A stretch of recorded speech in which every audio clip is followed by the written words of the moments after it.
A gravely ill young woman, aged 19, diagnosed with a rare mitochondrial disorder, is fighting an attempt by the NHS to push her into end-of-life care. The young girl, known as ST within the courtroom, as well as her family, have protested that the removal of treatment and full-time hospital care. However, the 19-year-old's capacity was brought into question by judges after the patient made it clear she wanted to seek further life-saving treatment in North America. The court branded her delusional for refusing to accept her imminent death, and the judge ruled against the young lady's capacity to make her own decisions. The patient's disorder now requires regular dialysis treatment, feeding through a gastrostomy tube and a ventilator in order to breathe. This move to palliative care would see her die relatively soon. Despite protests from the patient and her family, the judge has ruled it is now the decision of the court to end the life of this young lady. Now, you may remember, nearly 10 years ago, the King family, who were arrested under a European arrest warrant because they disagreed with their doctors and wanted pioneering and ultimately successful protein beam treatment for their son. They wanted to take their son to the Czech Republic. The experts said it wouldn't work, but it did. And the experts aren't always right. Now, I'm very grateful to Hollie Dance, the mother of Archie Battersbee, for joining me this evening after the struggle she had against the doctor's orders to turn off the life support of her son. Hollie, thanks so much for coming in. It's very brave of you when you went through every parent's worst nightmare. But surely it's parents who should decide for their children, not courts, when you can't be sure that the doctors always get it right.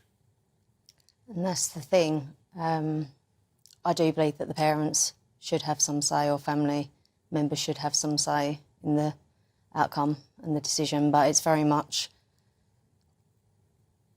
all the power is within the NHS and the court systems.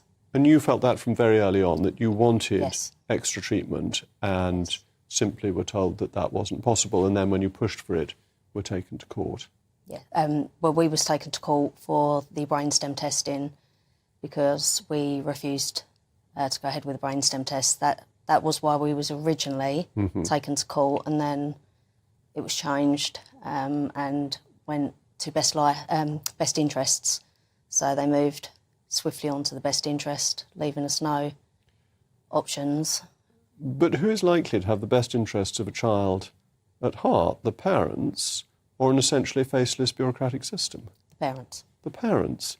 And in this case that we've got in front of us now, the young lady concerned can actually speak for herself. Exactly. She's got full mental capacity that has been given by 2 psychiatrists. She's been assessed, and obviously those psychiatrists, I'm assuming, are very qualified to do their job, but it seems it's only if it fits with the narrative of the NHS that those psychiatrists would obviously be listened to.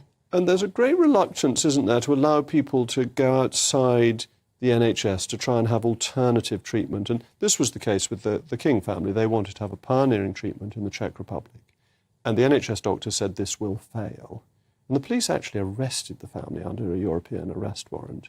And then the treatment was successful. And the Lancet and various other reports have said that, yes, this is now a treatment that is thought to be a good treatment and was more successful than other treatments would have been. So they've had to admit that they were wrong, but they don't like any doubting of the NHS system. No, they don't. I think you've got the Safida Rakib case as well. She went abroad, and obviously the NHS were wrong in that case.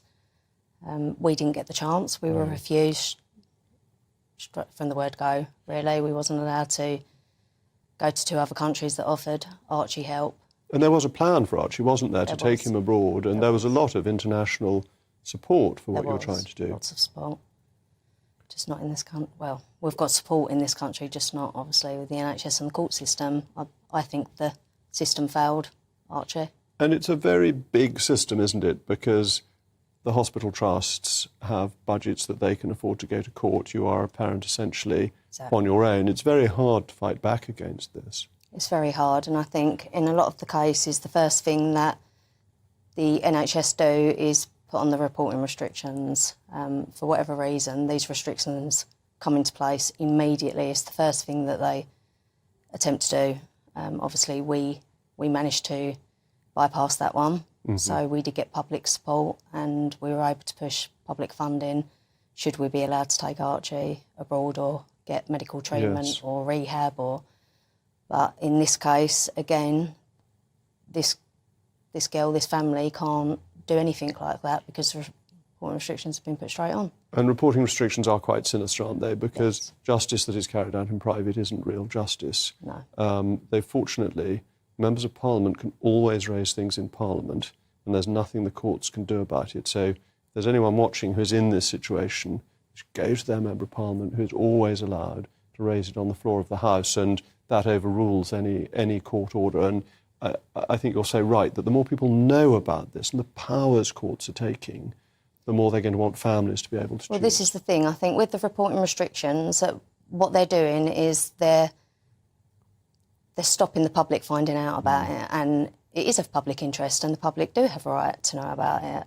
A lot of the time in these cases, it is our basic human rights that are being taken away. And the idea that it's protecting the child is nonsensical because, I mean, Archie was not in a position to be hearing about what was being reported about him, and therefore if the parents are happy with reporting, it should clearly be in the public domain. Definitely.